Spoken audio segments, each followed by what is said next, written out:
Okay, how did it go since last So in terms of, I should probably bring up the thing. So I didn't end up working on uh, much of the stuff that we ended up. Well, I didn't do any grammar stuff, and I didn't do any more analysis of possible minds. So the idea I had, or one of the things that I've sort of read possible minds, I'm getting a friend to get the first page of every chapter and dissociate them from the author. Um, so that because I haven't read any of the other ones, that'll let me like pick something and yeah, not be biased. So that's sort of in the works. Uh, I've time? Do you think bias found is a major problem? Because we looked at Wolfram, and he has a good reputation, but we didn't have a problem deciding it was bad. if I picked the Deutsch chapter, I'm like it might be an issue. Um, Right, right, okay. so that was sort of the thing, and I figured that it would be good to be able to like eventually analyze that without yeah without I the that sort of bias. I don't think that removing his name will solve that problem. I think there's a good chance you'll be able to guess who he is from his writing. Yeah, fair enough. That was the yeah. I was sort of wondering about whether that'd be the case. But I'm also not Yeah, familiar with the other like 22 authors. So but yeah, no, that's still he's got a pretty unique writing style. Um, uh, oh, I don't have your screen on Skype, by the way. Um, oh, right. um, I went and redacted personal info from that, like from a well, quote unquote debate type thing. Um, uh, so I post that in the tutoring channel. Um, there, so the conversation is Uh-huh. around that thumbnail image. This text is copy paste to the thing, um, and uh, it's not like well organized, but it means that we can copy paste by control Fing. It's in the same order though. I see. Um, but this, yeah, the images give more context to the thing. Um, in terms of the chat and stuff. Um, uh, yep. The other thing I had here, yeah. So didn't get any grammar stuff done. I had some, yeah, Flux paperwork, database stuff to fix up, which is mostly done now. There's still a bit that I need to do before Wednesday. Um, but otherwise, yeah. Um, there were some other things as well. One of them was on Friday. So just after our last session, I think it was that evening. Yeah, that evening, I started considering uh, the like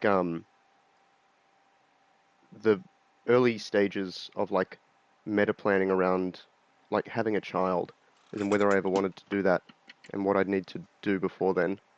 Um, uh, just in terms of like FI stuff, um, Yeah, or thinking about it from that sort of point. that's a particularly difficult project. So, in a variety of ways, it's very complicated, and it's something people have strong pre-existing ideas about. So, unless there's some sort of urgency, I would say like do several similar projects successfully that are easier before attempting it. So the what I was thinking about in terms of the urgency of it is that if I'm going to do it at some point, I need to like have some sort of rough idea of when and what's happening beforehand. So my rough idea there is like that I don't think I would be able to get ready for that, like do all the preparation I'd want to do in like substantially less than like 10 years. Um, uh, Right, so then you have also, to plan ahead because of the yeah. lead time. So the main thing is what I sort of real like. There's other stuff that I want to do as well that fits into that, like major projects and things. Um, I don't think I need to do anything particularly now because goals and stuff that I'm doing have enough reach to be relevant in many, many ways, like to my life. And Yeah, so, yeah, so I don't need to, there's no particular actions that need to take place, because I'm already like on that, on the sort of path that I would be anyway.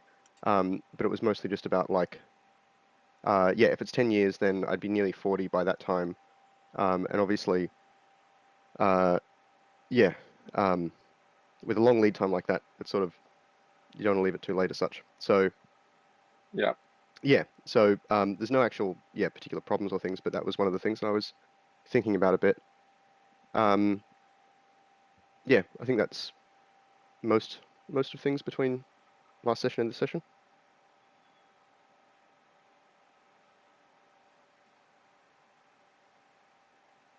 yeah. One of the big decision points with a kid is whether you have a co-parent. The standard way is like one co-parent works full time and the other one works less than full time so they can do more of the parenting. Whereas the alternative is to get a bunch of money and work not very much so that you can parent. Yeah, So so the there's a pretty substantial split in approaches between those. um yeah, the so my predisposition is towards the latter. I think that like getting a bunch of money has like it's a goal with plenty of reach. So that's sort of a good thing to, it's a thing that I would want to pursue anyway. Um, uh, in terms of, I don't think it's mutually exclusive with a co-parent. It's sort of a co-parent like potentially makes things easier, depending on who they are. So yeah, so that's sort of like something that's off on the side. But that's a project with a fairly long lead time as well, potentially. Um, Yeah. so another thing to sort of, yeah, be keeping in mind. But again, no actions that I need to take particularly now. Yeah, it's getting along with people, that kind of thing, can be a major problem and strategic issue. Mhm. Yeah, I was There's like finding ways to get along with people who are somewhat more normal, or trying to both be a philosopher and recruit one, or just being like, screw everyone, I'm doing my own thing. yeah, so screw everyone is definitely an option, particularly if I was sufficient enough. Um, but I think it would be nice to have someone else there who was good at philosophy. But that is obviously not an easy thing to find. So Yeah, it's hard enough to figure out philosophy yourself. yeah, um, so anyway, um, that I sort of see as a project that's like a 5 year thing, and then 5 years of mutual preparation would sort of be a rough split that I feel like might work.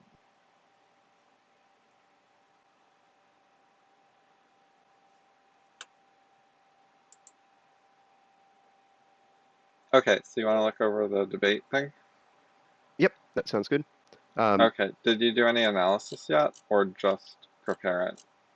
no, I just prepared it. I didn't want to. Well, I wasn't sure whether I um, should do that. I didn't have a particularly. Well, I mean, even if I wanted to, I'm not sure I would have had the time to do much analysis. Um, but I Okay, figured it would probably be better to go in fresh as opposed to remembering too much, sort of thing, or something like that. Um, it's so this is from an interesting sort of period, I guess.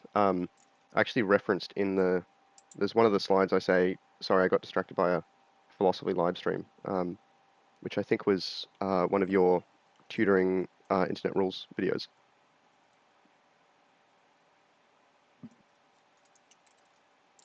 Um, but I also thought this is one thing that so I was sort of in an interesting sort of state where I'd started to uh, like, so this thing was I tried to stay focused during the dialogue and not make some of the mistakes that I'd made like a few weeks earlier.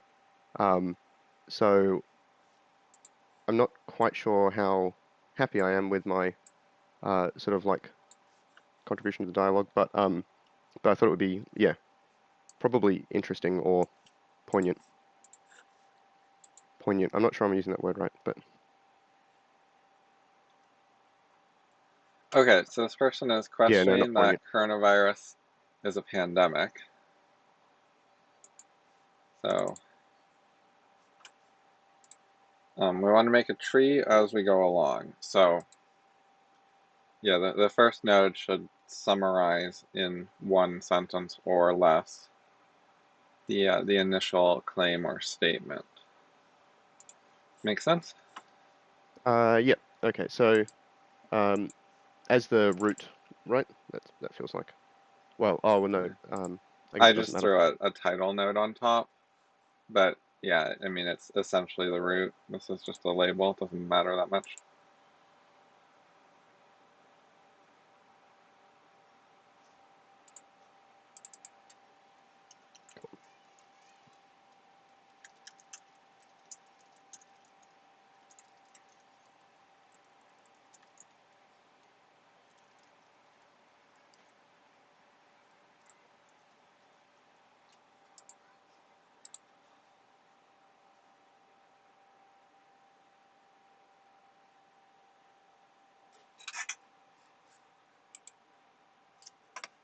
You've got an extra 0 there in the number. Yeah. So I did double check that math, by the way, and I think it's fine. At the time, I remember doing that at least. Okay. Okay, so that guy says this. Then this is you, I guess? Or someone. Yep. So I guess I don't know all who's the who. ones on the sorry, yeah, all the ones on the right are me. And then I initially blacked out names in the avatars and stuff, and then I color coded it. So the vast majority of the participants are myself and, well, in the text I put Alice. But like that white one, for example, is someone else. Okay, so And then pink down is the end is a few Alice. other people. Oh no, blue is Alice. Oh, The pink quotations are just how it shows up when I quote myself. Um, oh, okay. uh, in Signal, and then there are gray Oh, quotations I which see. So this are has blue on it, but that's because you're quoting Alice, and yes, then yep, this text below is from you. yep.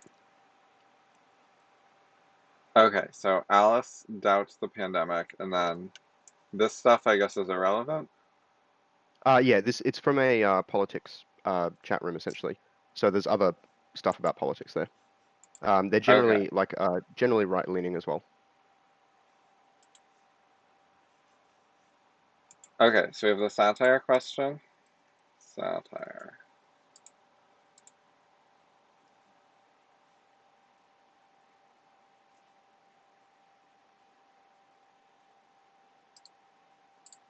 Yeah, so I've just realized starting to do this, I have no idea about how I would necessarily how I'd structure this. Uh, which I'm thinking might be good for me to think about beforehand to try and um, distill what ideas I already have.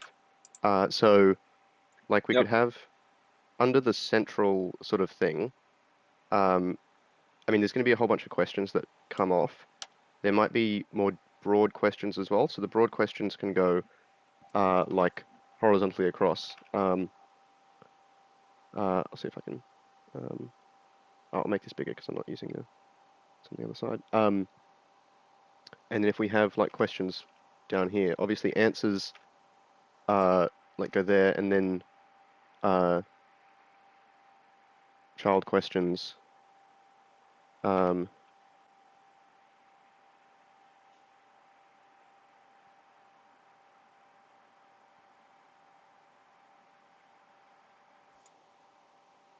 and then like, another question not directly following from satire, but about that still. So that's maybe, I guess, uh, yeah. Um, I don't know. That's how I'd start. Yeah. So I think the main idea is to organize what is a reply to what using parent-child relationships. And Okay, you yep. can also organize complicated ideas across multiple nodes. So you can have a Yeah, okay. subtree as a reply, and then a response can be either to the entire subtree or to a specific node or sub-subtree. Yep. Yeah, okay. So we might have like if there's some broad question that happens to come into it, we could sort of have the main discussion about that like over here, but link it as a part of the child thing here.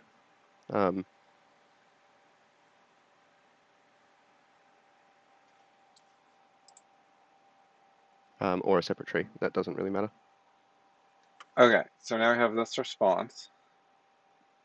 So this is awkward because it's not a direct response, right? You asked a question and they didn't say yes or no. Yep. You even say that.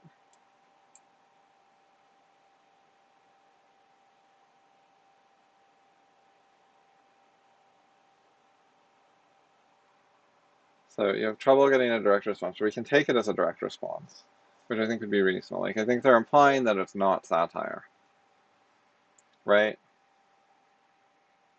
Yep. So I'm gonna go ahead and write implied no for Alice, because I think my goal is not to perfectly structure this according to the actual discussion, it's to organize the ideas, like the content of the discussion. Yep. So this like actually closes out this tree of discussion unless you have a follow-up. Um, Uh, I don't want to just like go off on another tangent and leave this open. yep. No, I think that's fair at this stage. Okay. Now they've also asked a question. We'll see how you respond and whether you actually address this or you just, because you could take this as an implied no and go from there, or you could actually try to answer the question. So we'll see what actually ends up being part of the discussion. So they're kind of trying to say, I think that this metric is reasonable. Do you disagree with me? And that might be a debate point. Yep. So yeah, so the data points aren't irrelevant or wrong talking about COVID. So that's my sort of response to you don't think it's a reasonable metric, I think. That is not a clear response at all. Like, it's hard to tell what Mm, your point is or why you're saying that.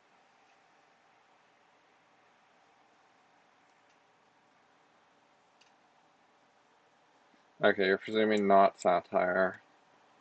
Most charitable interpretation.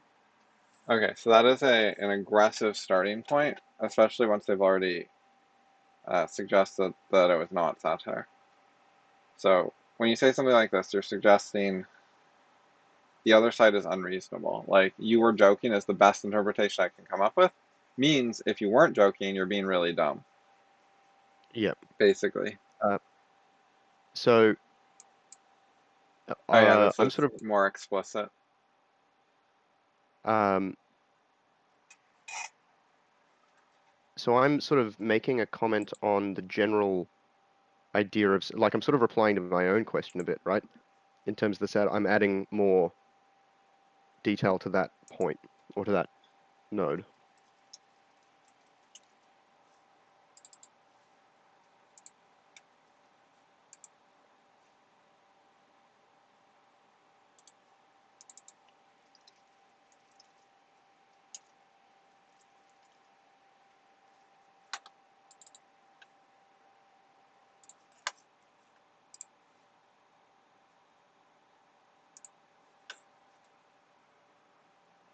Okay, so I'm trying to put this in the tree somewhere. So they've asked this question, you gave an answer that's I don't find clear at all, but it's some sort of answer. And then satire is charitable interpretation. Okay, so satire was charity because um, the initial claim has poor intellectual standards. Like, is that roughly what you're trying to say? Yes, I think so. So Yeah, so I think what I'm saying is that I think the standards for the idea in the like implied by the image are low, and so it's as a like to judge its quality, um, then judging it as satire is means that it could be higher quality than if it was serious. I think is what I'm trying to say there. Yeah, so I don't think that's a very effective way of being charitable. It's okay to clarify initially because people use sarcasm a lot and it can be hard to tell.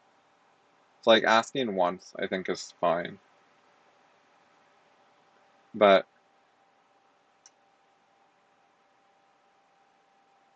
but this is attacking the quality of the idea before giving any criticism of the idea. Like you haven't explained what's wrong with it in any way yet, and you're jumping ahead to your conclusion about how awful it is, which is kind of pointless at this point because whether Um, it's awful at all is in dispute. yep, yep. We'll see this come back up, but I don't want to talk about it too much before we get to that point in the conversation. Um,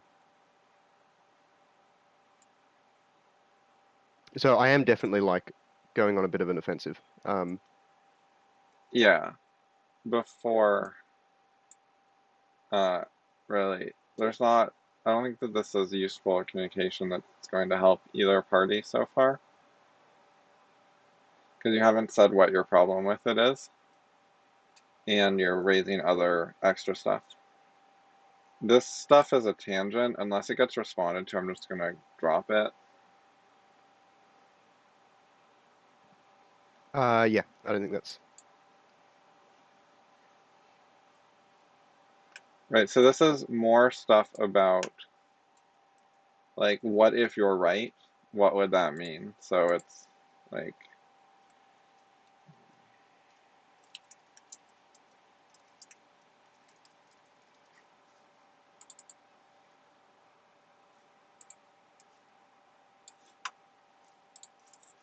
this is again not going to change their mind. So like what's your goal when you try to say this kind of thing? um. So I think I had a few goals in this. One of them was to win, potentially as well to uh like either embarrass the other person or like other sort of negative things like that. Um, I also sort of am annoyed when people who I think have some good ideas sort of seem to drop their standards in other areas. Um, so there is like I think a decent thing to sort of discuss out of that, but that's not what I'm making this about at this point. Um, some of it might be so one side of the next bit is like proving myself sort of thing. Uh, Particularly because I think I made a bit of a mess of a discussion like a week before this. Um, the other side of it though is for something like that, like um,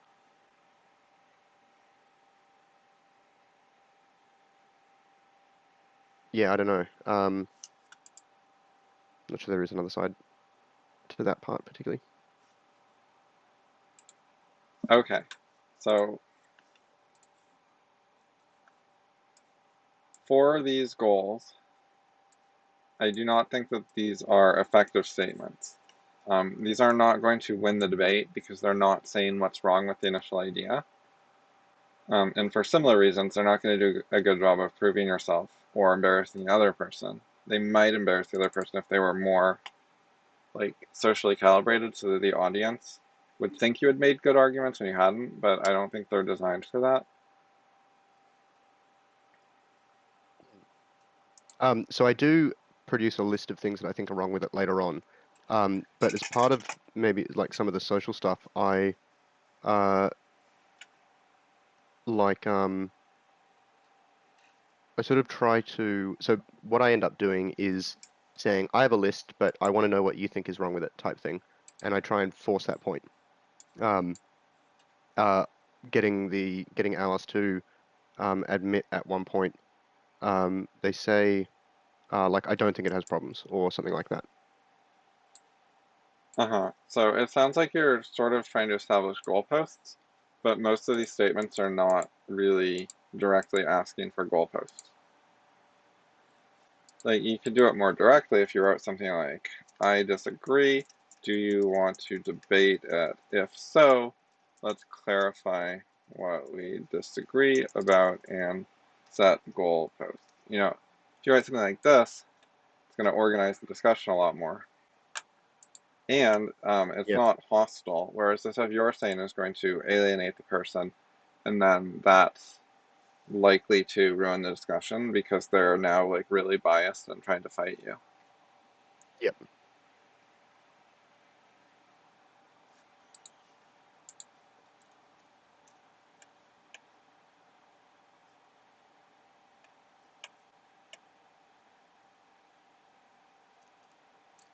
Okay, so we're still not really on topic. I don't know what the point of this is. Mostly asking the key to raise the point as such. Now you're presuming that they think the image was low quality for some reason? I don't think they said that. Okay, I just took this Um, as a general hmm. comment. Yeah, no, they don't particularly. I mean, I'm replying directly to that, so it's yeah, I don't. You can't. Uh, like, yeah, it doesn't. My statement doesn't follow from theirs, from Alice's.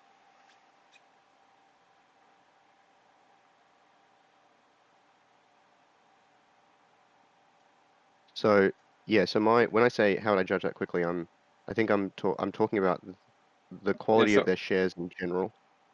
yeah, so this is all off topic from coronavirus. I don't know if we Hmm. should go into it or just skip ahead for actual coronavirus material. Well, we can come back to it if we want.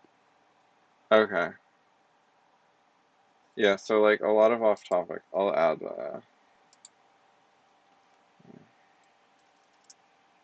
So yeah, the next image gets back on topic, where Alice makes a sort of a claim to bring things back around.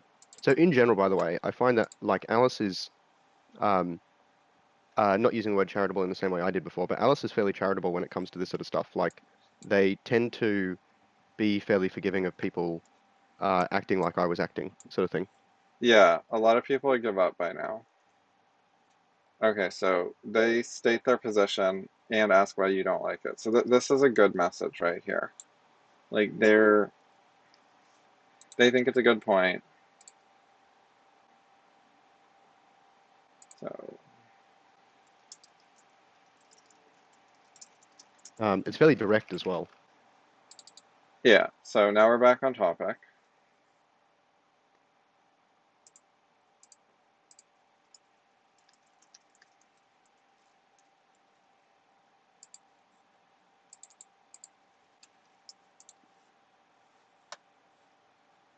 Okay, so Alice brought us back on topic. It has more problems than words. Oh, you mean the number of problems is greater than the number of words. So this is, it's not written for clarity. No, which I sort of admit in the next one in that like it was fun to say, which is not really a good Okay, reason to say so something in a debate. because it has problems, doesn't say what the problems are. Okay, so yeah, it has problems.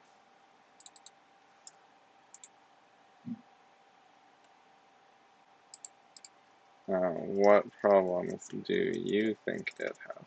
So now you're trying to put more burden on them before you've actually said anything useful. Like you've Yep. already sort of stretched their patience by talking about low quality standards for some reason. And now you're also like saying you go first.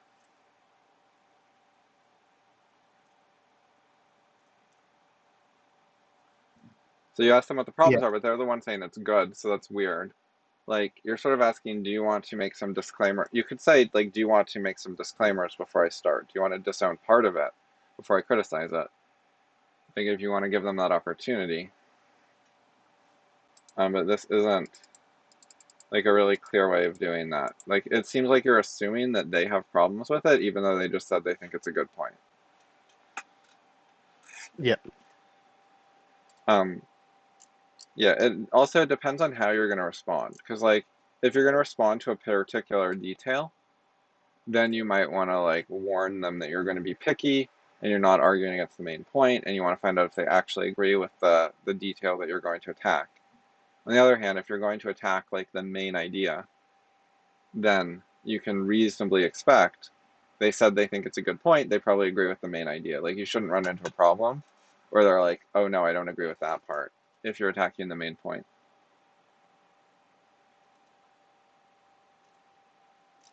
Yeah. Just trying to think if I actually do eventually.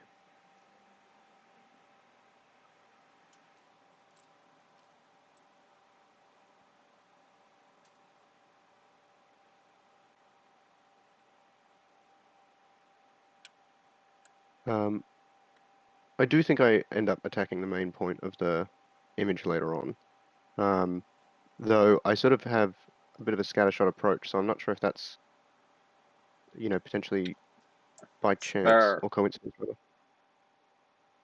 so this is trying to clarify and get us on track. This is also trying to clarify. They're saying, this is what a pandemic means, and that they don't think that the situation, as measured by the metric, fits the definition. And then here, they're trying to say that it is not prevalent, which matches the definition. So they're arguing in terms of the dictionary definition, saying like that number doesn't count as the thing the dictionary said. So this is all good. Um, However, it's a bit off topic, so they're not stating problems. So you have to I'll just start a new branch because it's not actually a response. So pandemic means prevalent disease. So that's Alice. And Alice says 0.005% is not prevalent.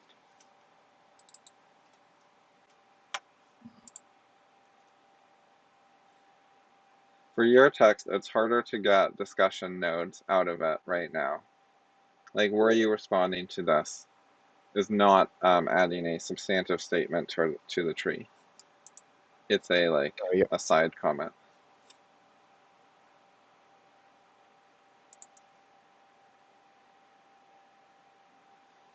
So I think, um, so, I guess I can put a note in the middle here.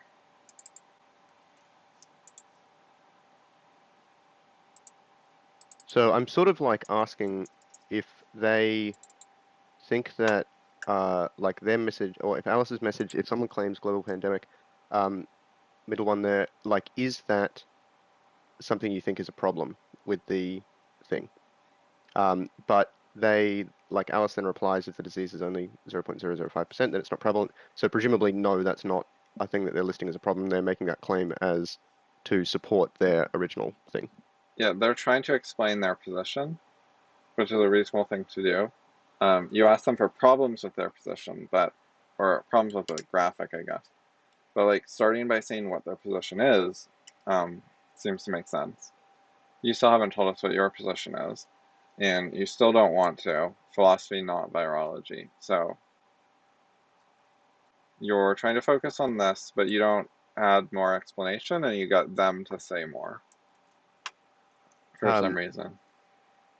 yeah, I think part of um, or one of the things that I definitely didn't do was I was sort of looking to use it as an example of like errors that people make or ways that people like the common sort of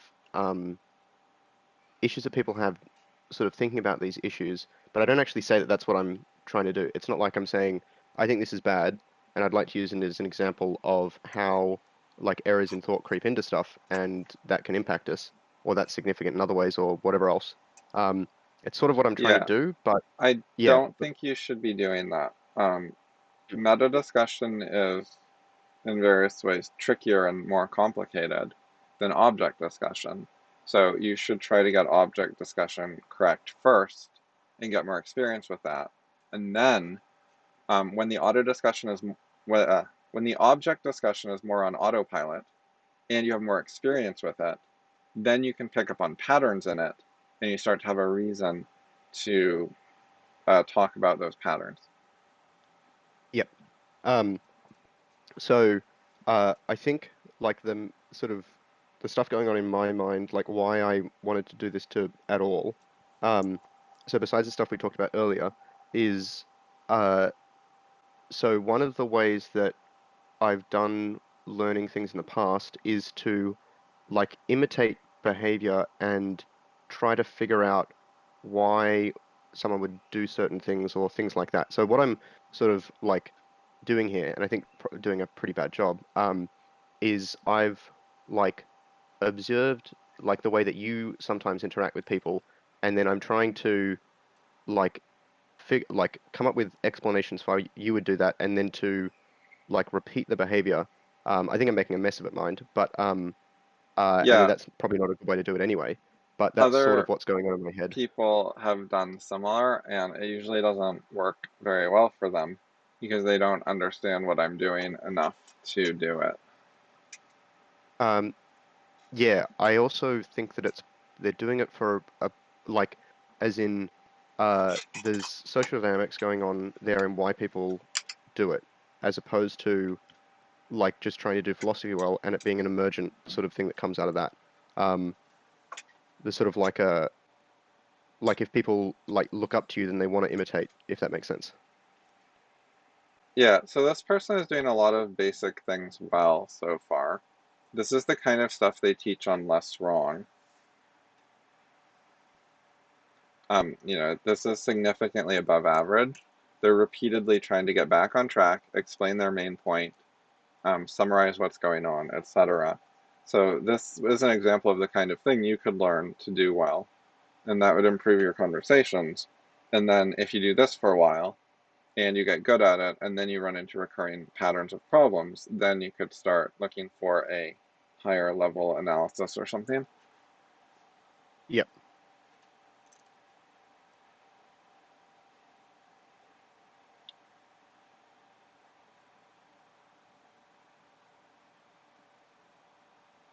So yeah, so I'm sort of trying to force Alice to talk about problems with it, even though they've shown that they don't really want to. Um, Alice is then trying to get back on track and is actually being quite explicit about like what I thought the conversation was. Um, is the metric satire or low standard? Um, which is interesting. Like it's not they're not mutually exclusive, but that's sort of a decent description of what we've been talking about.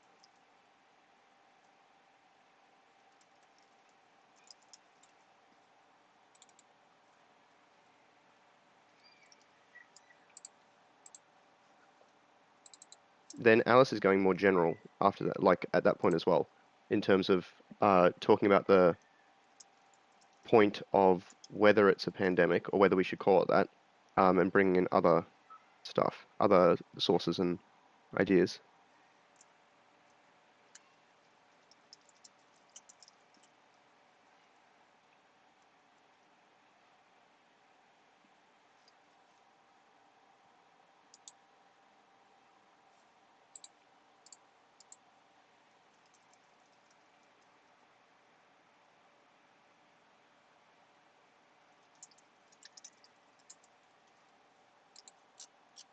Okay, this makes does this make sense?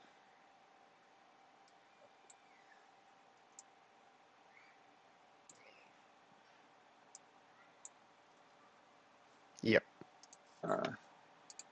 Uh, The blue is the blue me in that one, the little dots. yes. Yep. Okay. Cool. Alice has red, you have blue. I could swap Oh, that to sorry. Yeah. match. Oh, that's all right.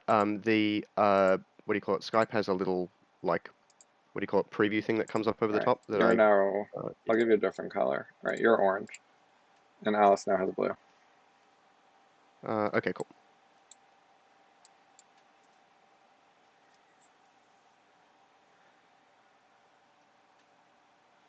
Okay, so trying to put it into a tree helps reveal things like non sequiturs. And like the harder it is to find an appropriate parent node for a comment, the more you can start suspecting it's a non sequitur or a big jump away from the conversation or something like that. So, whereas the easier it is to form a tree with clear parent-child relationships, that shows a structured, well-organized discussion. Yep. And so if you're having a discussion and you're having trouble with someone, you can try to make the tree and you can ask them like, where this new thing you just said, where should I put it in the tree? Like, which thing is it a response to? And Yep. you can try to get them to clarify. And you can also use the tree as a teamwork builder where you say, okay, so the point of this discussion is we're going to build this tree together. Will you help me do that and add contributions, add nodes to it? It can help deal with the like fighting from different sides problem to some extent. Yep. There's also then a way to sanity check my own contributions in that if I can't find a place to put something in the tree, then there's a good Yep. chance it's off topic or whatever else.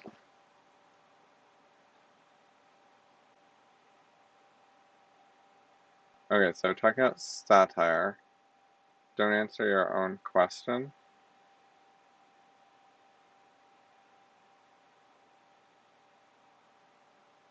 It can be an actual and meme pandemic. I don't really know what you're talking about. You posted a definition up there, but now we're disagreeing. No, he was agreeing with his definition. Um, sorry, He's I got stuck saying on. he doesn't think it's a pandemic because it's not prevalent. So he's agreeing with the definition he gave. Yeah. Um, I'm not sure if I'm just confused or like. Uh,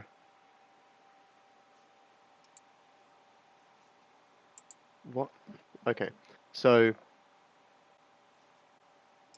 when I say pandemic, I'm sort of talking about this pandemic of mental disease induced by media blasts, not a virus pandemic. Um, I'm just making up a term and I don't explain it, so that's bad, obviously. Um, Yeah.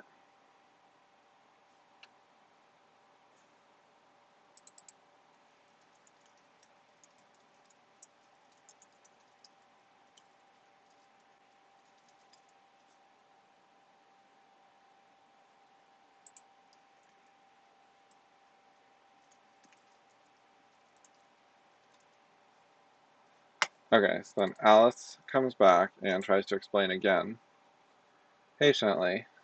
Um,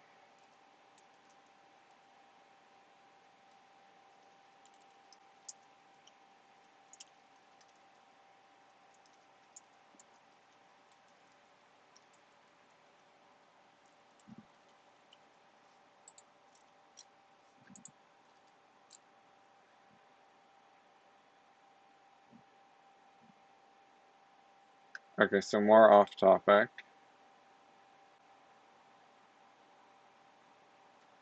I don't think your comments aren't relevant, so we have a double negative. Is that if I did, okay, so we have some sort of censoring. All right, so I read this one here. oh yeah, They yeah. did Sorry. presume they were relevant. I mean, they're unable to get closer. Okay, so Um, okay. The reason is what I'm saying is, wow, that's a horrible sentence. Um, the reason is that if I did presume they were relevant, I'm either unable to get closer to a conclusion, or if I conclude you think there are it's no problems with the image, I'd be putting words in your mouth. So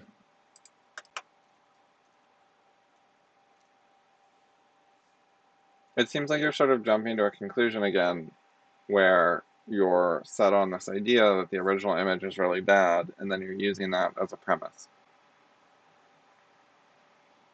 yeah.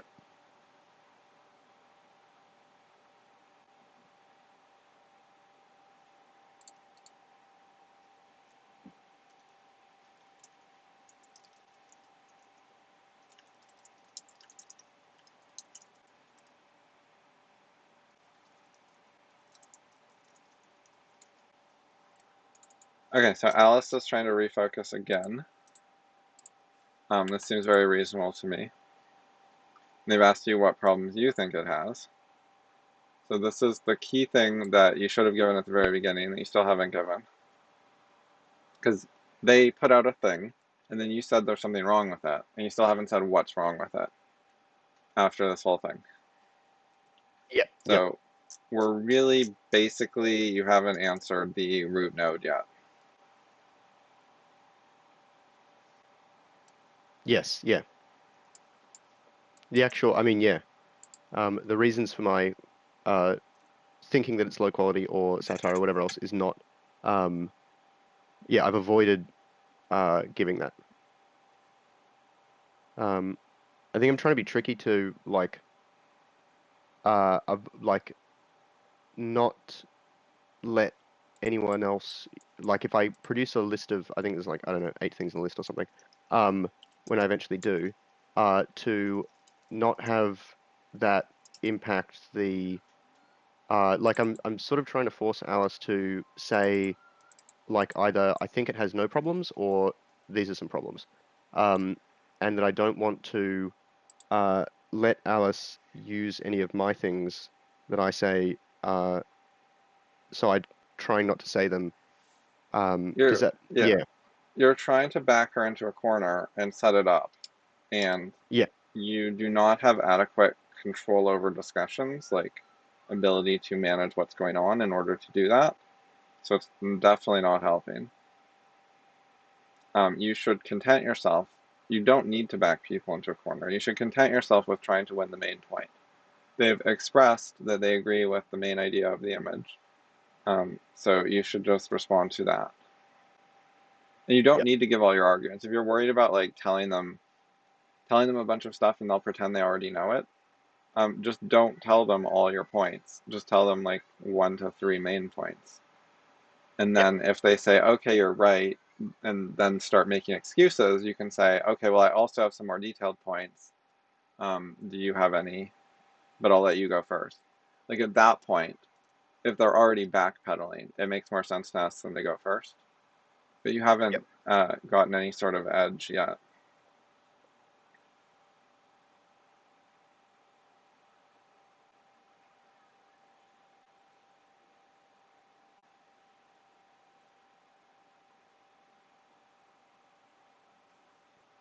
Yeah, so still don't get what your point is.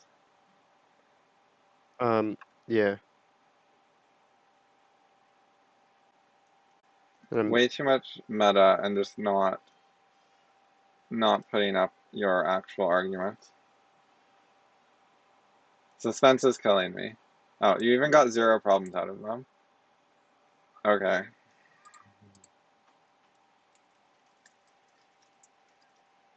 I see so, 0 yeah, I then, problems are your criticisms. so that's the thing. And my, um, uh, so I then like immediately say, we'll do the list of problems, which I probably should have just had prepared at this point. Um, Yeah, and okay, then so proceed to get Max's list distracted. of problems. Right.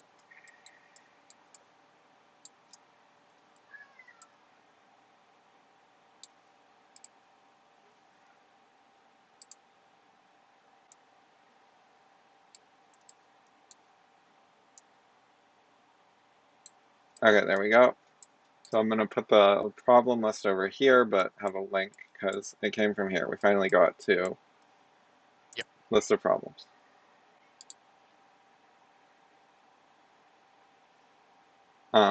Okay, so this first one is not really explained.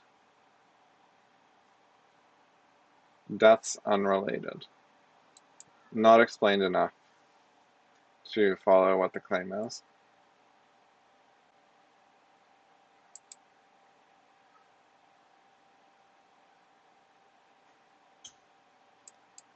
Um, I don't agree with this one because this is their conclusion. It has one significant figure. Yeah. They So they the they calculated this and they left it in the graphic, but then they actually rounded it, so their final conclusion doesn't have extra sig figs.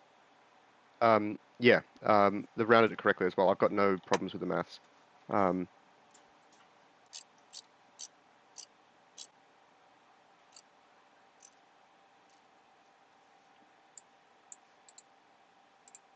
Okay, so problems.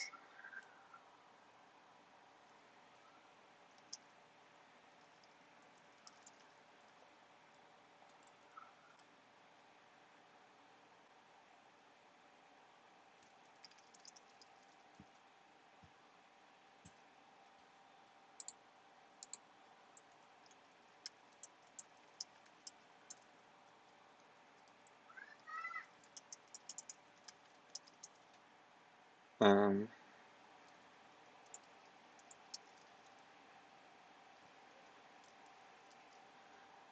I don't know what it's unrelated to. Oh, deaths per population does not tell you anything about pandemic status without more info. What more info? What's the missing info? And even though some info like IFR would in some cases give you enough info to know if it's a pandemic. What's IFR? uh, Something fatality rate? uh, infection fatality rate. So as opposed to like case Okay. fatality rate. Cases being Wait, what? documented, infections being all infections. Oh, okay.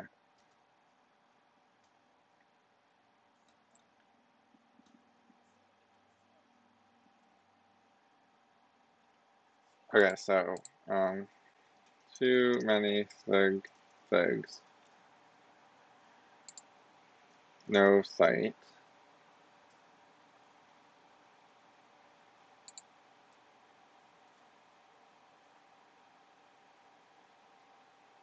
Um, okay.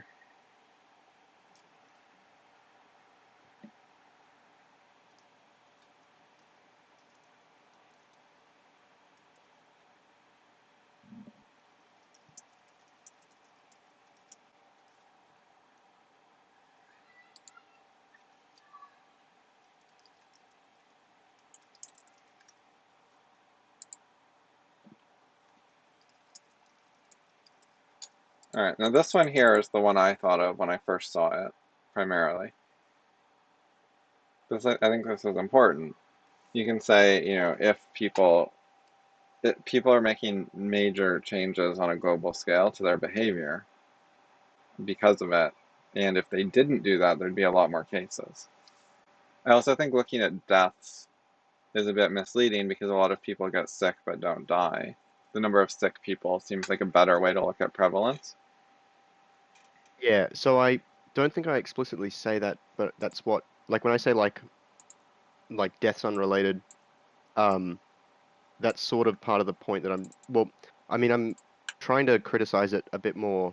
I'm being a bit more condescending about the way I'm doing it in that I'm saying like the author didn't know the definition of pandemic because deaths is not uh like related to that. But I could essentially wrap all of those things up in one thing. So I'm trying to make the list longer than it really needs to be or is Yeah. important to be. So it's a long list, but it's also, most of them are not clear about what your point is. Mm. It, a lot of them are like less than a full sentence of explanation. Yeah. Like you say It took conclusion me, doesn't follow, but you don't say why. yeah. Um, which is in many ways like essentially the same point as like the definition of not pandemic not being followed, something like that. Like that would be you know, a reason why. But I then make that as like a separate point and branch other stuff off it without finishing the previous ideas. You also haven't directly responded to the stuff they've said. For example, you've not said whether you think 0.005% is enough for prevalence or not. Hmm. Right? That was one of their main points is here's the number and I don't think it's prevalent. Or yeah, and you haven't said is that number enough for prevalence, or you agree that number is too low for prevalence, but you have some other point. Like you want to look at a different number, such as infections per world population, and then if you figure out what the percentage for that is, you could say, well, that's a big enough number that it makes it prevalent, potentially. Or you could say that you don't think you can judge prevalence by numbers or something, which Yep. the main reason for that would be because of the proactive measures. They make the actual numbers misleading about the size of the danger. Yep. Um, I'm not even sure if no, I don't think I say it, but one of the things I was definitely like thinking about is uh, so if you had like if we contrive an example of a pandemic where there's a small number of infected people in many countries, um, like you get, a group of people, have them be infected, and then, deliberately spread them out. Um, yeah, you can have a situation where there are no proactive measures, but you have a low rate, but it still potentially like fits a definition of prevalent. Um, uh, so as in like I don't know what to call it, like looking at the a situation from a perspective in time where it's very early, uh, but trying to make a conclusion about whether it's going to fit something, where like the data later on is going to clarify that better than anything we have now. Um, yeah, I'm not sure if there's like a name for that sort of thing. I don't know a name, but basically you Yep. think because it's still growing that in retrospect we'll see it was a pandemic because it's going to hit a lot more people. Is that it? Uh, yeah, I think the point that I would make is whether it's a pandemic or not, should be compatible with like a whole bunch of futures um, that grow out of it. And so it would be premature not to call it that now because some of the futures would end up being that. That seems like you're arguing that it is a potential pandemic, like that it is Mm, unclear whether it's a pandemic or not currently. If you say that there's some futures, some of the possible futures, it is a pandemic and some it isn't. Whereas you seem to be taking yeah. a hardline position that it is a pandemic and that the denial is ridiculous. Yes. Yeah. No, I definitely am here. Okay, so this is 8 points at once, right around there. So that's too many. They're not going to respond to all of this. Oh, you also said dated. I missed that one. So that was under like a good, so right at the top, that's my list of things that are good about it. Um, which I Oh, mentioned that it's I not an see. exclusive list, but I mean, I'm sort Oh, of, you just mean there's a date on it. I get it. I'll yeah, just like ignore that's a that good then. thing about it. But there is like an implication that like, oh, this is the list of things that are good about it, and it's only got one thing. Sort of, there's Yeah, a bit there's of definitely more good things you can come up with, such as they attempted to use numbers to quantify prevalence. um, yeah, they based it on like real numbers. They did like the maths accurately. They were transparent about their working and where they got the numbers from, and the reasoning. Like, there's actually, yeah, there's a bunch of good stuff about it. Um, Yeah, I mean, it's substantial enough to have like a proper discussion about, which, not everything is. so deaths currently are around 700K. The cases are at 18 million, so that is like 30 times more cases than deaths. Yep. And active cases right now is like 7 million. Only like Yes. two-thirds of them have recovered. Those numbers seem pretty big. Yeah.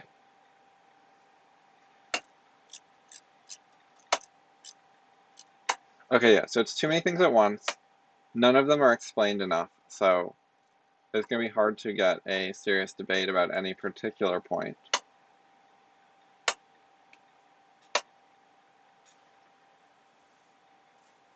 Yeah, and they're not. You're adding like 8 nodes to the discussion at once instead of going like one at a time. So they're not going to respond to everything.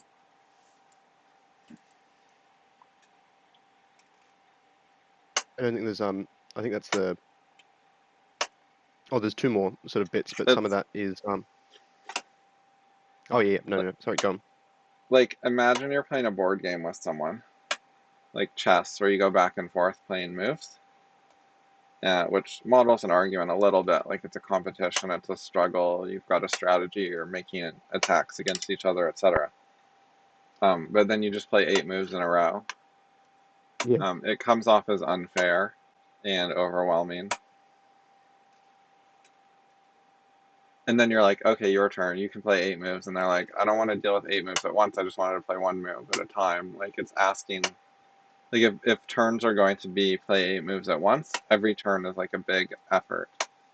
That discourages participation as well. Yes, yeah. And Um, so quite possibly they could respond with like 2 or 3 things per point you made.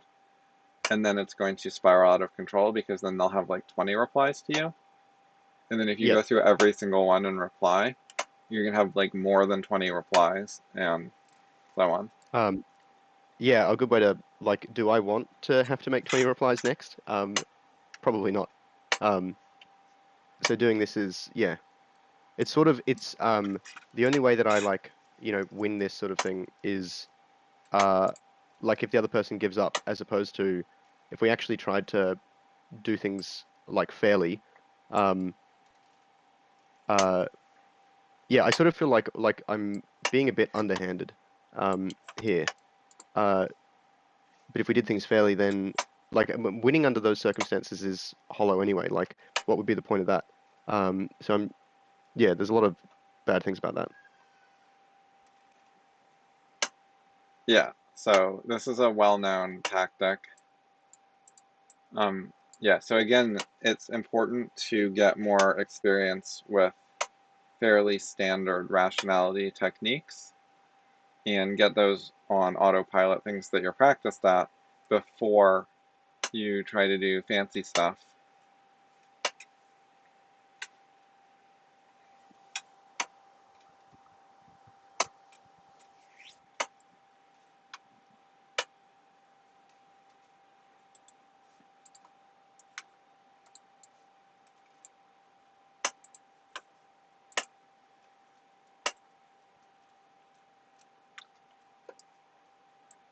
Right now, they say you've taken it too literally, so this is bad. They're now retreating from debate. You've like successfully overwhelmed them, but you haven't explained to them why they're wrong about some major point. You've just thrown out a bunch of like little underexplained points.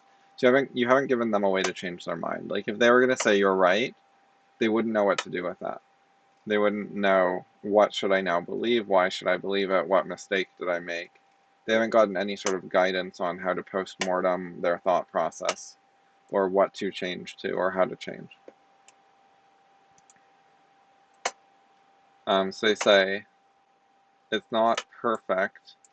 So they're just saying you're being really picky, which is inappropriate to the level of detail I was presenting. The point is about mortality versus alarmism. And he still thinks it makes that point pretty well, so he hasn't seen you've actually addressed the main point. Like, he wasn't able to get from your list to any particular reason that his point was actually wrong. He just thinks you're being pedantic. Does that make sense? Yep. Okay, so as a response to the entire list of problems, I'll put an Alice response over here.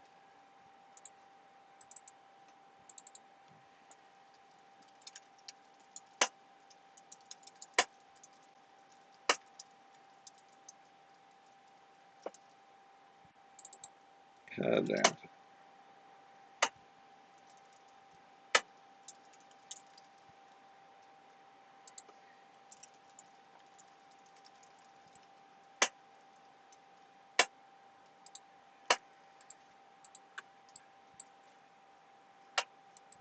Okay. Cases of mortality are different things. Oh, there's trying to respond to something as well. For severe infection, cases alone are bad enough, but for mild infection, only mortality counts. Okay, so that is a response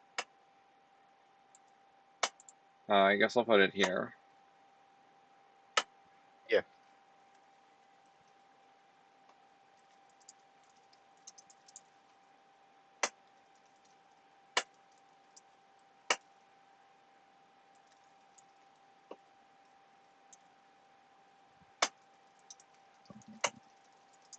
And this I don't agree with. Like, you could say it was a mild pandemic, maybe you'd have a point, maybe not. But if you say it's not a pandemic because most of the cases are mild, I think that's unreasonable. Like prevalence is a different issue than severity. Yeah, yep. So, However, I think like it is a on-topic explanation for why they're like for the way yes, that they've treated like the data and replying to my point. Yeah. yes, she's explaining what she's thinking and what her reasoning is. It's on topic. I think it's incorrect, but it is a reasonable response. It's the kind of thing that moves the discussion along. Because now you have Yes. the opportunity to explain why they're wrong. Although they'd already given you enough information to address this, like from what they'd said previously, you could have maybe figured out that this was one of the main issues and written about it already. But they're giving you another chance here.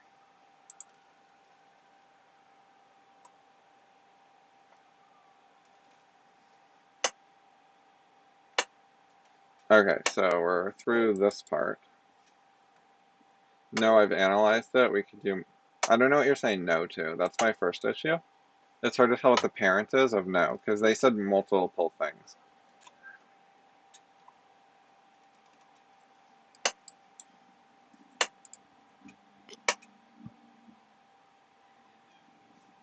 Um, yes, I'm replying like the first line is replying to their first line, but it's not Ah, clear that that's what I'm doing. Um, I've sometimes like done that in the okay. past where yeah, if someone has like three paragraphs, then I'll write three paragraphs in response where they're each like Yeah, your um comment about meme depth is I think this is a bad comment because there's different types of memes. Like, mm, sure, the type of meme discussed in BOI has depth, but they meant internet meme, yeah, not I'm like a being evolutionary type meme. I'm being pedantic about the thing and refusing to talk on their level of like what they've actually said. Um, in that like just the word meme has multiple definitions and I'm choosing the one that I think is valid and saying the other one isn't. But I mean not explicitly. But that's being unfair to what they say because I'm then responding to what I'm going to essentially dishonestly interpret their words as by the choice of my definitions, as opposed to like trying to uh, or interpret their words as they were intended. Um, yeah. Okay, so I think you're trying to contrast analysis with too literally or pedantic or whatever.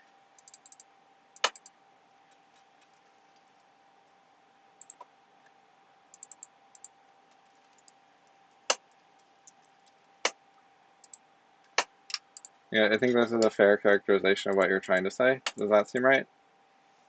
Yes. Yeah. As in, it's not too literal.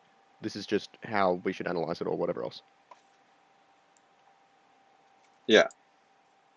So this is not a very good comment because it doesn't explain why each of your details was relevant or something like that, or what your standard of including things is. It's just kind of a generic statement. It doesn't like there's no way that this will address their concerns in their mind. They're not going to learn from this and see that you have a point. It's just kind of an assertion.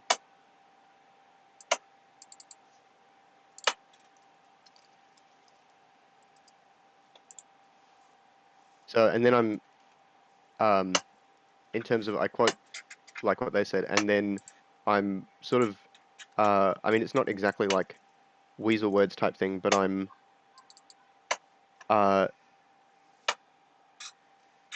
like not really addressing the content of what they said. I'm sort of trying to invent a contradiction in what they said and then use that as a reason to not sort of like not go deeper or something like that, not to actually address their things.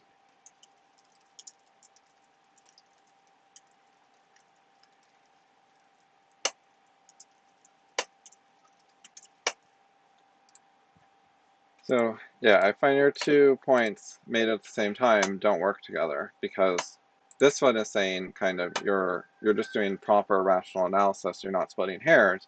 Then also you're trying to hold them to the standard of perfection, which is hair splitting. Yep. It's also like, I mean, this is not a chat room that the what do you call it? The premise is that like it's going to be super low error rates or stuff. I mean, it's predominantly for sharing news. Um, so this is more in depth a discussion than usually happens. Okay, so they're now saying that they only said it was perfect because you literally wouldn't say your criticism and until they did, not because they literally think it's perfect, which Yeah, seems completely realistic about what happened. They yeah, exaggerated their case because you wouldn't come out and stick your neck out. Not because it's really what they wanted to say, that you would not take their actual answer for an answer, so they gave you what you wanted to hear. yeah. At least that moved the discussion along, sort of thing. They could find out what I actually thought at that point because I was just refusing to tell them beforehand. Yeah, and there was a chance that you wouldn't try to take advantage of it, that you would focus Mm, on the actual issues instead of you said literally zero problems, which is not, you don't have to focus on attacking that. You can focus on, is there a major problem? Is there something really wrong with this? Okay, so they're granting that it's not like perfect English, but they still don't see that you have a main point. Like why are you doing this? Why does it matter? mhm. Oh, they're also saying that your bullet points aren't really analysis, they're just bullet points. That's what they're trying to get at here. They're saying that Yeah. you haven't shared your analysis, so they weren't counting that as analysis.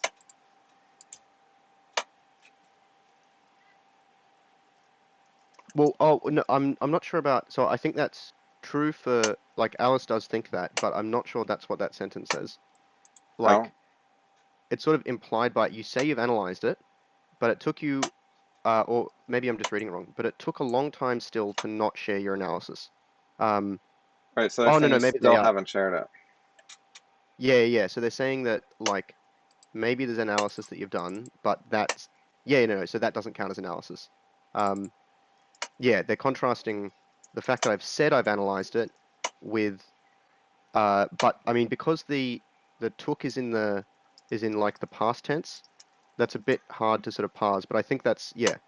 Um, it's you say you've analyzed it, you're still or like you delayed for a long time and you're still not sharing proper analysis, you've just put down dot points.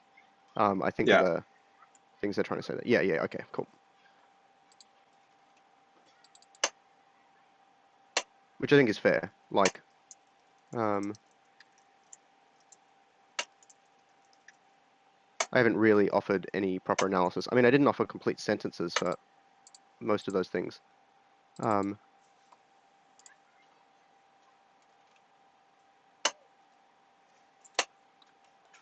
Memes can mean different things to different people.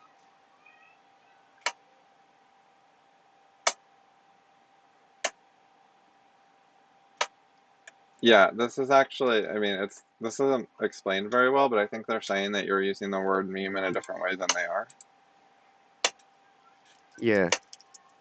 Um, Curiously enough, I think like, um, so I feel like one of the points, like memes can mean different things to different people. Um, like so one of the ways to look at that is like people who transmit a meme or like, you know, share an image, get one thing out of it, but the people who like analyze it or don't want to share it are getting a different thing out of it. Um, uh, there's also Yeah, sort of I a thought that she might have meant actually that the term meme has more than one meaning, rather than uh, memes mean different things to different people. Like each individual meme has different interpretations. There's also like the word meme has different meanings in different subcultures. um, oh yeah, even within just the definition of like image macro type meme, Yeah, it's like even because yeah internet meme and Dawkins meme are different things. Okay, yeah. I'm not sure that Alice knows about like Dawkins memes. Um, Right, but I think Alice knows that the type of meme that they were talking about is not very is deep, and then you said memes are deep. So they've probably yeah, heard of like, scientific memes or something enough to know that there's some other meaning that's not what they meant. yeah,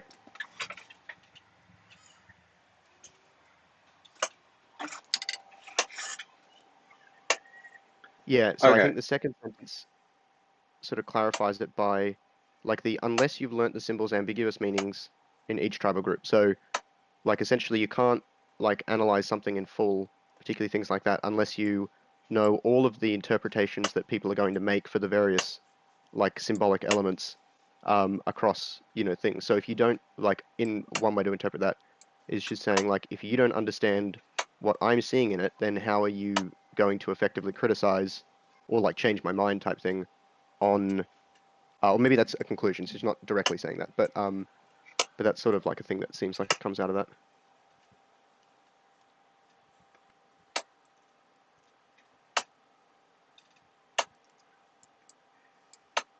Yeah, I is didn't you think wouldn't that know was the correct word. postmodernist. No, this is, I think I'm uh, twisting words and sort of making a joke, maybe as a way to diffuse things, possibly because I realize that I might have lost this and am trying to save face.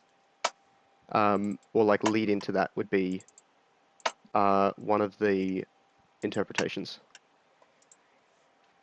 Yeah, so something's going wrong here. And then let's see this thing. Offered multiple times that I'll just give you the things.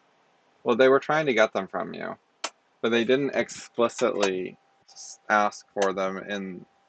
So what they didn't do was write a sentence like, I would like you to tell me the problems with the image now, please. Thanks. Right? They didn't like write a request quite like this. Mhm. But they did But ask you in some manner. there's definitely the implications there, yeah. Like they said perhaps if you list the problems you think it has. So they did try to ask, but they didn't ask like in a formal way. Because Yeah. people don't ask in a formal way. Like that's not how people talk. They're talking like normally, but on the very rational side of normal, like it's actually reasonably organized, and they tried to refocus the discussion and so on.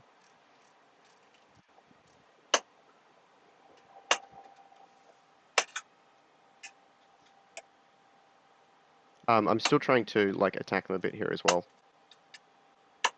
Like finishing off with, so you probably shouldn't have said zero or something like that. Um, Hmm.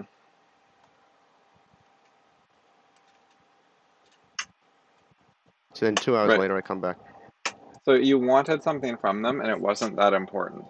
It's important to think about what is your goal, what's your purpose here, why are you spending your time on this, what do you want to get out of it, and getting this person on the internet to admit a few particular sentences is a bad goal.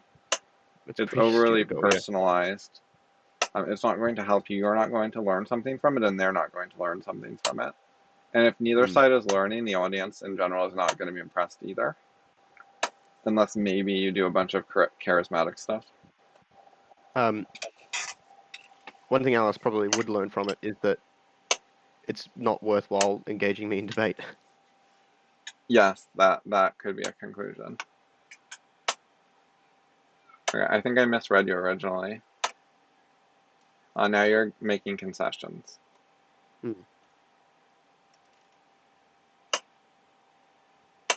I'm still misusing the word meme though. By saying the memes effect, that doesn't hold with like an image macro type definition. It's talking about like replicators and stuff. Um, Yeah, I didn't think that the starting image discouraged critical thinking particularly. Like it doesn't even have like faces on it or something. um, Arguably, it does encourage critical thinking in some ways because like the numbers are there, the working out is there. Yeah, There's it's all it's of the putting a things are claim out labeled. there. Um, yeah, I mean it's I don't think they've actually missed anything out in the chain of reasoning there. There's like a leap maybe, but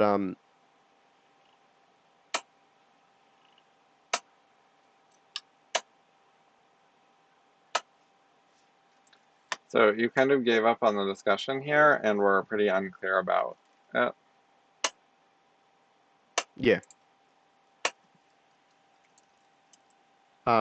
The middle sentence, so I have a short sentence at the beginning of my last message, then a sentence that spans 2 lines essentially over 3. It's like second half of the first line, and so that's and it's really, I mean, it's very unclear. Um, So you did like and quite a lot of build-up to have a single substance message right here. This was like the only message that really tried to discuss the point. yeah, And you had like 20 or maybe 12 build-up messages, and we're like asking them for things and trying to prompt them and get stuff out of them. So you're pretty demanding for not very much payoff. yeah. Particularly because my analysis was then so half-assed. Like if I had like an essay or something in the background, at least then there would be potentially something like rigorous enough or detailed enough or whatever else to maybe at least not leave such a bad taste in Alice's mouth. But um, it's pretty weak in terms of like pushing so hard and then providing so little type thing.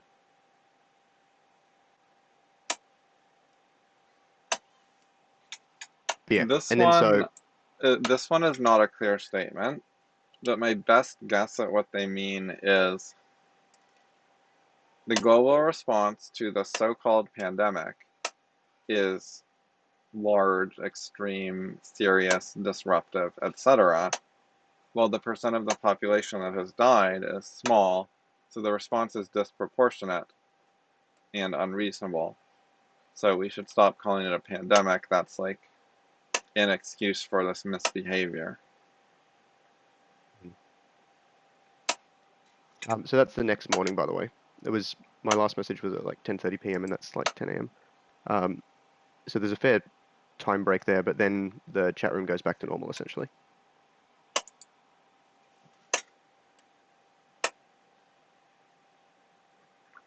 So you've got two audience members disagreeing with you and no one expressing agreement with you, so that's a bad sign as well. Mm. I didn't expect to have anyone like I'm sort of attacking the room a little bit by proxy, um, in that like Alice is a like she's a large contributor to the room. Um, there are a few other like significant contributors. And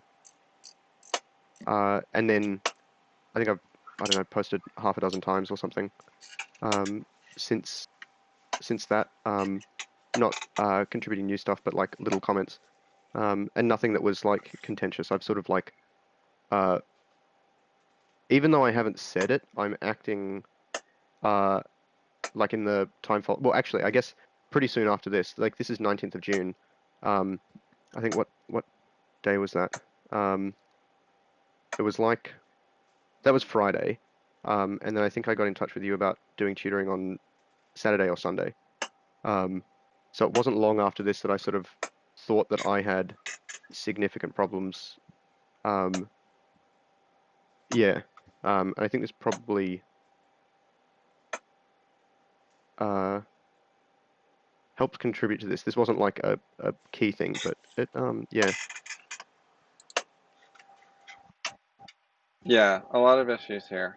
So, for future reference, if you want to catch someone out, a standard way to do it is to have 3 debates without meta discussion, where you just debate the actual topic. And then, if they're evasive or moving the goalpost or something, you record it, you write it down, you take a note.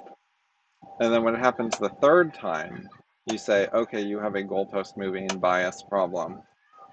And they say, no, I don't. This is just this one time, it's a total fluke. And you say, no, here's a quote of you doing it this other time. And then they complain a bit more, and then you say, here's the third time. And then Yep. they lose. Yep. I believe Um, advice very similar to that was given by Goldratt. I think it was Goldratt, but I'm not positive, for how to deal with family problems.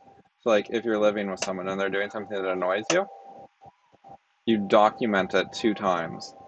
and then the third time you bring it up.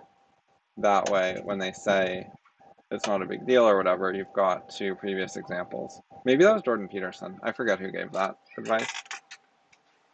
Um, it feels a little bit outside of Goldratt's purview, but I'm not sure. I haven't read all his books, so I don't know. But it He feels deals something like, with family stuff. He has examples of it in his books. But I yeah, think it okay. might have been Peterson, actually. Um, one of the things that occurs to me as well is so if you do that technique and you're being, uh, like if I was, annoyed at someone and thought they were moving goalposts, if I can't get that list to 3, then it probably means that I'm the one like doing something bad, or at least that I'm doing something bad or misinterpreting other people's things or whatever else. Um, Yeah. So which I think if you've can, yeah, engaged with often. them 3 times, you can say to them, like, I've given you substantive details 3 times now, rather than in this conversation where you hadn't even given it 1 time and they were like Mm, complaining at you. So you want to be able to point for both them and the audience and your own self that you've actually argued your case 3 times, and now you don't want to do it a 4th time because there's this recurring problem. yep. And it's enough to actually establish recurrence as opposed to Yeah, like 2 times is lossy. Um, but yeah, there yeah. could be other reasons for things. 3 is a standard number. Now, most people Yep. at that point will make excuses anyways, but going past 3 won't help. Whereas if you use fewer than 3, then having more might help. Sometimes it'll actually help to have 2 instead of 1 or 3 instead of 2. Yep. Yep. Whereas 4 instead of 3 rarely actually makes a difference. If they're going to make excuses after 3, they'll probably do it after 8. Yeah. Um, I feel like Like, it's enough to break through like a surface layer of like irrationality. If people are actually ready to consider things rationally, then it's really easy to say 2 is not a crowd type thing. Um, but if they have a predilection towards actually solving problems, then that might be enough to get them over the line. But yeah. Do you mind if we take a quick break? go ahead. Cheers.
Okay.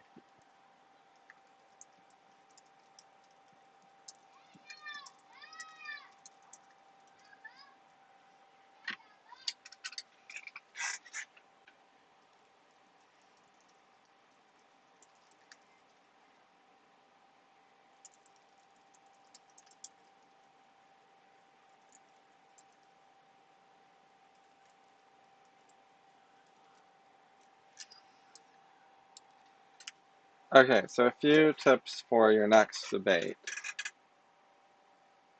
Um, you know, debating is a good skill that you could work on and practice. You probably find it kind of fun in some ways, so it might be motivational. But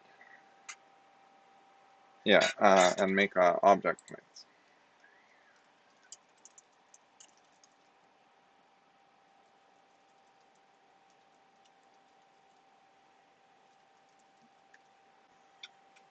So try to focus on object points, not meta discussion. Don't try to focus on like patterns and what's going on at the beginning. Try to have like a few main points you want to make and explain them well enough that people could learn something and like there was no point in this discussion where someone could like thank you and say that was really helpful, that stuff you said. And there's no point where you could really get corrected on something very usefully. Like you didn't explain something, so you also weren't giving them the opportunity to tell you what you were missing. If you put your ideas out there, you're getting potentially feedback. Hmm.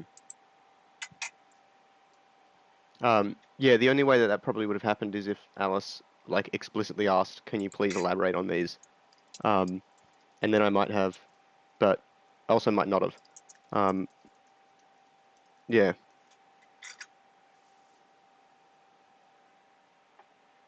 Yeah, and then another thing is to try to stick to claims you're confident about or to hedge them. Like, so if you label all the ones you're not confident about, it helps you stick your neck out. It makes it hard to take things back later, or like deny you were wrong because you're pre-labeling which ones you're not confident about. So you don't get to like add hedges later and say you left them out because you were putting them as you went along. So I think that's an important thing. Yep. And I think it's important to think that through in your own mind on purpose. To sit there and say, before I send this argument, um, am I confident about this? Would I be surprised if I was wrong? If I was wrong about this, if someone had some flaw in what I'm saying, would I benefit from that? Would I be thankful? Would I be like, wow, I had no idea? Um, or would you say, oh yeah, I mean, it was sloppy, I don't care? You want to know the difference on that before you say it, and also communicating it to other people is good too. Yep. Um, yeah. The language that I'm using to describe the ideas has to match my actual like mental states about them. And while they need to be clear. But I need to make both things clear. Um, yeah.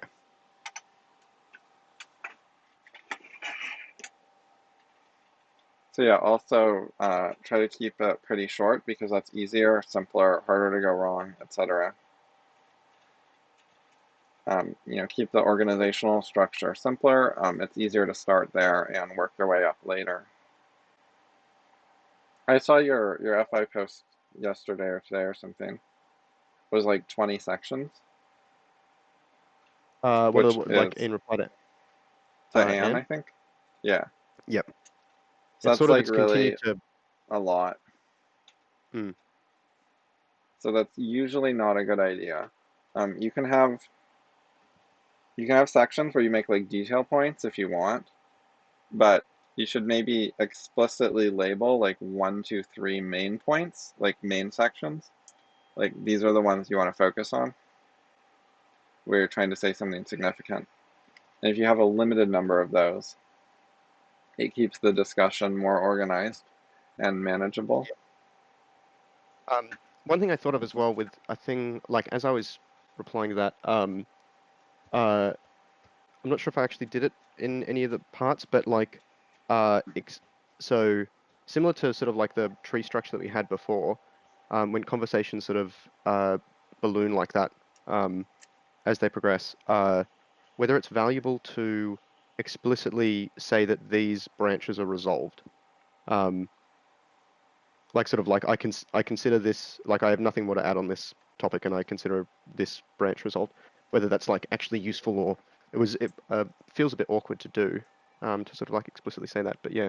Yeah, it can be useful. It really depends on context and whether there's going to be a problem or a confusion there. Sometimes when you do your main point, you can do a bit of summary, like, I agreed with most of what you're saying except this point, and now I want to add this. and then you don't have to explicitly go through and mark each thing as like, yep, this one's fine, this one's fine. But if there's like specific points that got significant attention, that's a reason to explicitly give them the attention to say, like, okay, I agree with you on this point now, or whatever, to Yep. give it a proper resolution. Yeah. It feels like it fits more in a debate discussion type thing. Um, like I was having with Alice, if we actually had like a better structure of things and I, raised points appropriately and we discuss those to yeah, either if we like if we know that we disagree about something fundamentally, like putting a pin in it so that we can either go figure out what the disagreement is or whatever else, or like when we agree or one of us realizes we were wrong, like explicitly mentioning it makes a lot more sense in that context as opposed to typical sort of discussions.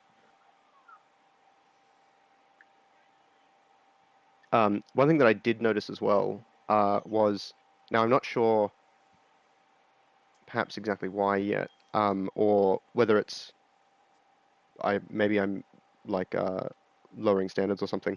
But I have found that when I've uh well maybe I'm restricting myself to easier stuff as well. But I feel like when I'm posting to FI that it's easier now than it was like a month ago, like substantially so. In that I don't feel like I need to spend nearly as much time or energy or things with some of the easier topics that I've been participating in. Not that I've been doing that much of that recently.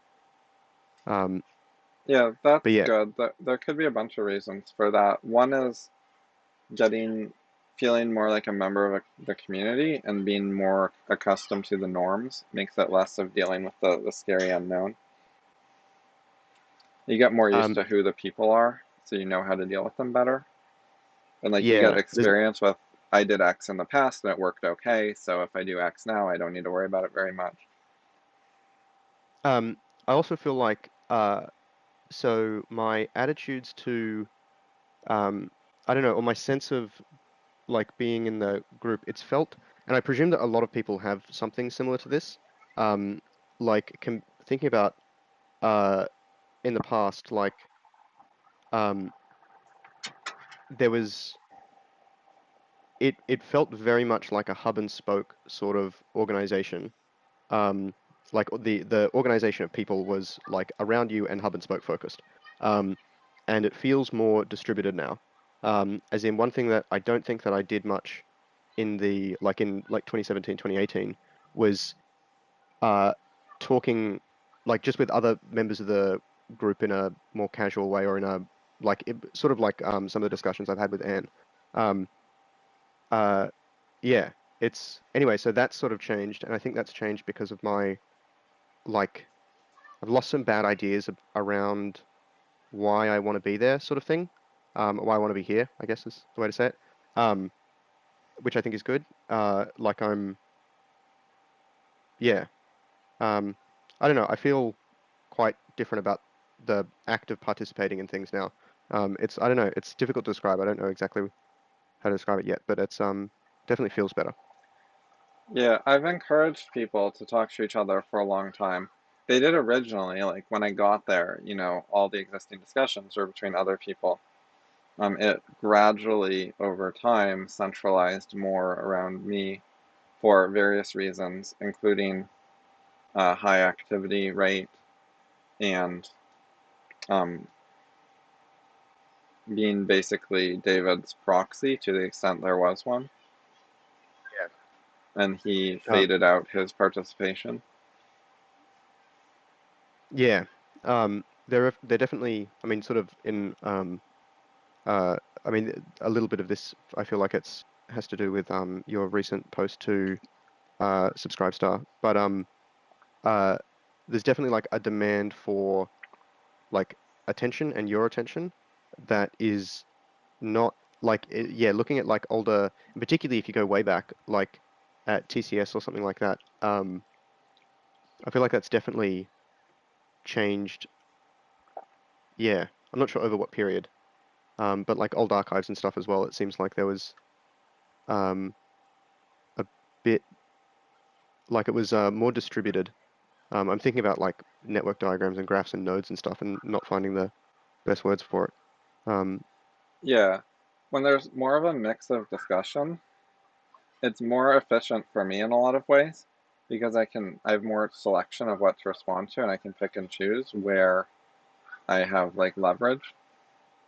Mm, I can find the points where I think a few comments can make a big difference and then insert them there to improve the discussions, which is a lot easier for me than going through the entire discussion myself. yep. Um, one thing that's occurred to me as well is that the uh like as a community, I feel like we need to get a lot more tolerant of, or tolerant is not the right word. Um, like people need to help each other a bit more, sort of thing. Um, I'm not sure why or what that was like. I don't know what it was like before, and I don't know any factors around the change in that. But yeah, um, sort of like a combination of being less demanding and then also like I don't want to use, there's certain ideas that I have this in terms of that I'm not sure are the best ideas, but like one of the ways to express it is like giving back to the community is like a thing that people say that sort of applies here. Um, Yeah, I've been super generous for, the last 15 years, and people have not followed my lead on that a lot. mm, yeah, no, that's a good way of putting it. Um, yeah, um, I've sort of been thinking about this stuff again recently, partially because I went back to, or as when I, like in my, what do you call it, in the email client, um, all the, what do you call it? It always starts at the bottom for whatever reason, but then there's a lot of like early discussion and stuff that I was uh, part of or read or things like that. And there we go. There's like a vote flux problem. Um, uh, I listened again recently to the podcast you did in response to a question that I asked, or it was maybe it was part of a post. Oh, it was the what was it? Where was the it was something about like FI isn't working. Uh, wow, there's a lot of discussion about like rules for rulers and stuff. Dictator's handbook. Um,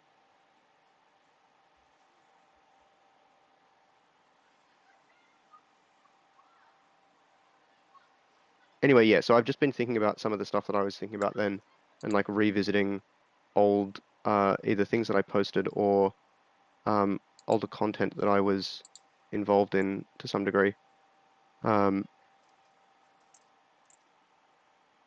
yeah, so this was the podcast. I'm not sure where the original discussion was actually, but yeah, anyway, so I've just been thinking about that and like the longevity of FI and uh, yeah, all of those sort of things. Yeah, Eli Goldratt had some similar issues, which I was just reading about. So in 1999, he started a newsletter forum thing, and the structure was that he would ask questions, and people were supposed to send him feedback.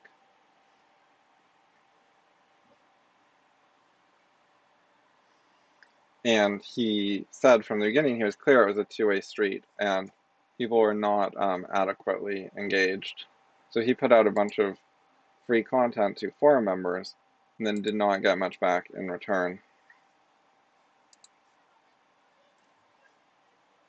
Mhm. Here's the 14th one is the last one.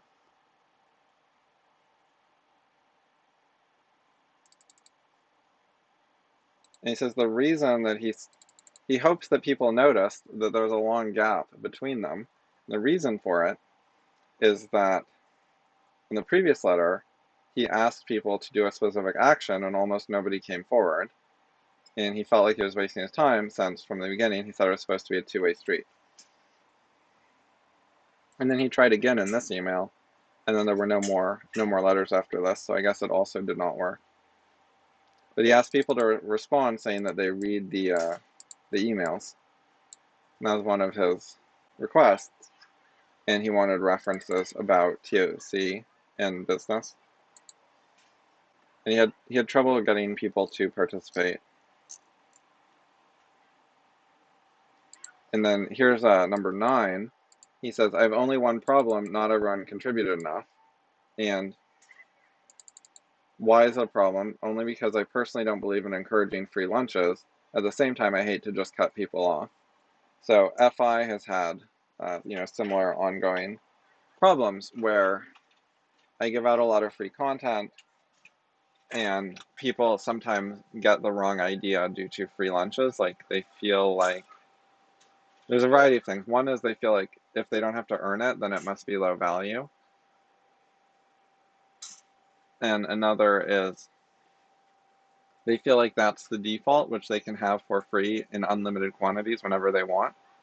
And so if you like stop responding to them as much, they get annoyed and feel punished and so on, rather than being like, oh, I was getting all this extra stuff before, now I'm getting less free ice cream, but that's still, that you don't have to see that negatively. They get a smaller quantity of free ice cream. Hmm. No, I mean, arguably any free ice cream is good ice cream, or is good.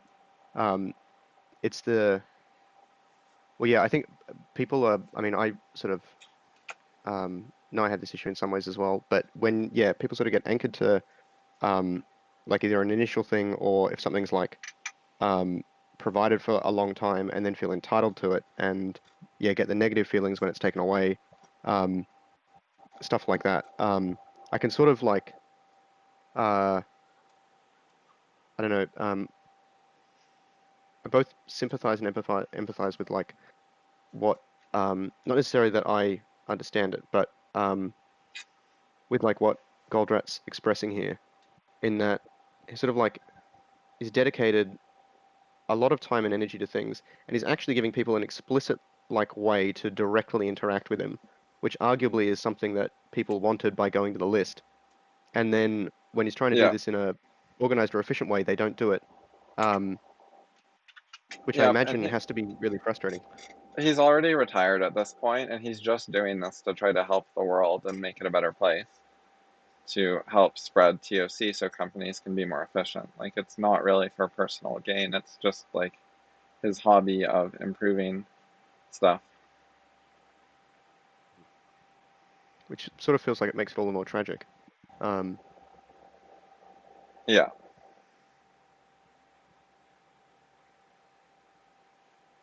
yeah.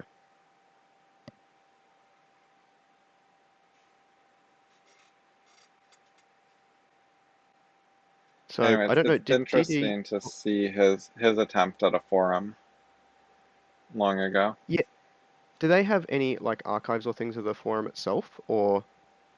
No, apparently, everyone just sent private emails to Eli, and then he Oh, sent out group emails. So it's not the same sort of type like a of forum as FI. yeah. Okay. So like a BCC type thing. Um. Or like a newsletter where he's expecting people to respond to him. Yeah. He, Okay. he Yeah. asked questions at the end of many of his emails or letters.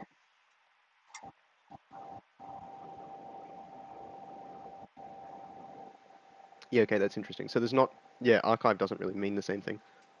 It sort of would just be an archive of his email inbox, I guess. Um. Please answer me which of the three alternatives you are likely to choose and why. The why is the most important part. Waiting for your valuable feedback is like. Um. Yeah. Yeah.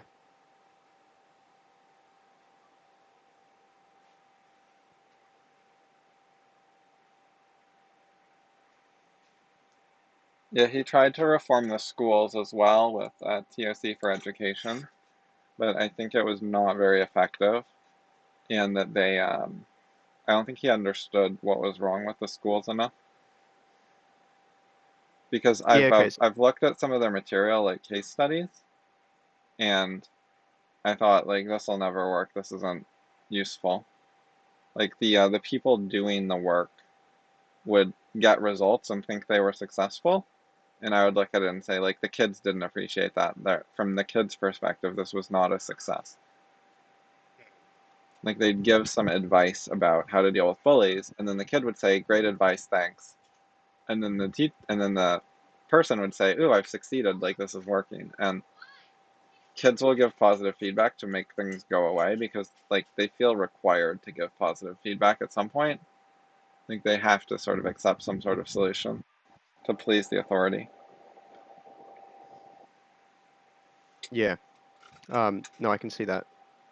Um, I mean, yeah, Goldratt evidently didn't spend too much time on it in that case, so that was probably good.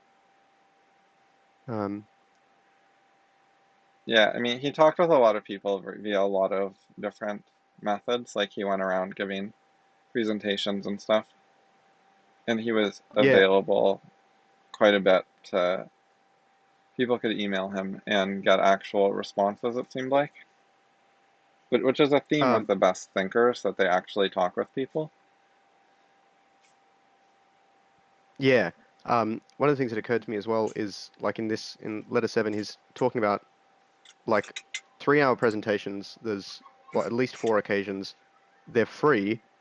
Like if you're around those places, like call here or whatever to book a spot. Like he's really going out of his way. At this point, Yeah, it's yeah, and when he charges for stuff, the prices are often not really related to the value, and to some extent token prices. well, his books are definitely like that. I'm not sure what the like consulting and stuff like that was like, but Yeah, but like he obviously if made a video series for the purpose of this can convert companies to TOC, and it explains everything in the best way, and it's the best way to like educate people about it and so on. And then charged um, nothing like the millions of dollars per company that it could provide in benefits. yes, yeah. I often wonder if sometimes people would be more successful if they did that, um, because of I mean, it's sort of like it's a flaw in people's way of judging the value of things to take the price into consideration as a representative of how like good or valuable or beneficial or whatever it could be. Um, People do it with like TVs all the time, sort of thing. But even stuff like this is if you pay a lot for a consultant, they must be good type thing, as opposed to um, trying to find the best consultant and not Yeah, worrying the about what the price is. the problem with that is you can't just charge a high rate. You also have to have a social status reputation to go with it, or people won't hire you. If I Mm, just raised my rate to $2,000 an hour, um, people would just say no because there isn't the social proof to justify it in their mind. yeah, yep. Mm. I don't know what Goldratt was like in. I mean, he seems when it thinking about like some of the case study type stuff in The Choice. Um, it seems like at least towards the end of his career, he was pretty highly regarded, at least by people who followed the right sort of school of thought. Um, but yeah, Yeah, I but I think mean, he he probably. sold millions of books. He had a reputation in the business world, but there were obstacles to why it was hard for TOC implementations to actually succeed. So, like, thousands Mm, of companies tried to do TOC, and quite a lot of them had initial success. A lot of them did TOC in one area, like production only, and had huge success. And then 5 years later, usually the result was that they had stagnated or they'd actually stopped doing TOC. And he tried to understand what was going wrong and how to fix it. That's actually what this series of letters is mostly about. And that's why he made the series of 8 videos, was he thought they were the thing most needed, the tool to help solve that problem. Because he decided that it's right there in the one you're on. Local implementation of a holistic approach is an oxymoron. So oh yeah, as in you can't take l- we need to stop worrying about local optima approach and do it for part of the business. So he needed a way to convert the entire top management team at once at the beginning of the process to TOC, and that's what he made a series of videos for. yeah. I guess also the so the broad things that I'm thinking about, like at this point, so I realize we're getting close to time, but so like like I think people often find an idea, try it out a bit, and sort of think that it's good, but aren't uh like accepting of sort of maybe uh the conclusions or the consequences in a broader sense. So like one of the ways this might happen is, so even if you convert the entire management team to thinking about TOC, um, if there's not a tradition of keeping those ideas, like if they hire new people and they don't make that part of it, then they're just weakening, and like eventually it's going to erode. So I'm not sure what the half-life of upper management is, but I wouldn't be surprised if 5 years sort of matches up a bit with that um, in terms of like cycling that out. Yeah, But the then also, problem he yeah, talks about is actually different. It's primarily about conflicts between divisions. So, what happens when you do a TOC implementation in the area where you most need it, let's say production, is the constraint in the company is no longer production. I mean, you fix it. And then the constraint is somewhere else. And then what happens next is production says, okay, the next problem's over here, and they start telling other people to make changes and fix themselves and so on. And they start complaining about other people, and it starts conflicts. And one of the things that can happen next is, the conflict can escalate. Another is that they can stop being aggressive with other people, but then it stagnates because if the bottleneck is no longer in the division of the company that's doing TOC, then they can't get a lot of value out of their TOC anymore. yeah. Um, In fact, there's very little value to continuing to improve production or whatever else. Well, no, I mean that's exactly the point. Anything that's not working on the global constraint is wasted effort. There's no point production working on improving themselves if, uh, to what end? What, just losing their staff members because they're more efficient or something? Um, Yeah, exactly. They can be punished for becoming more efficient by layoffs because now they don't actually need that many staff as they used to. And they yeah, can't expand because there's a bottleneck somewhere else. Or sometimes they do expand and then you just have inventory pile up. yeah. Um, I can see that being a major constraint for. I'm not sure about every case, but definitely in many cases. That seems like it's, uh, yeah, got fair reach, but like particularly around the way that like businesses are organized in terms of the units and stuff. Um, okay. Um, cool. So before next time, so I thought today was good. Um, I didn't predict that I'd have that many issues. I thought I would have fewer issues. I didn't like that was what maybe one of the reasons that I didn't want to go through the debate thing first was um uh to yeah allow myself to be surprised sort of thing. I think Uh-huh. it's sometimes, yeah, a bit more impactful that way. But I thought it was good.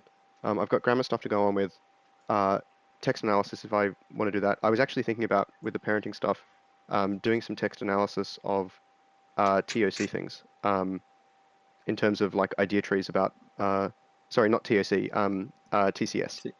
Right. Um, just as, um, yeah, something that's of a different subject and was something that I was thinking about. Um, Yep. but yeah, I wouldn't focus on that because I think it's um, there's other sort of good things to focus on. But yeah, but I feel like that's a pretty good list. So basically, yeah, same sort of thing as last time, um, pretty much. Yeah. Okay. Yep. Okay, Uh, so see you in 2 days. that sounds good. See you then. Cheers.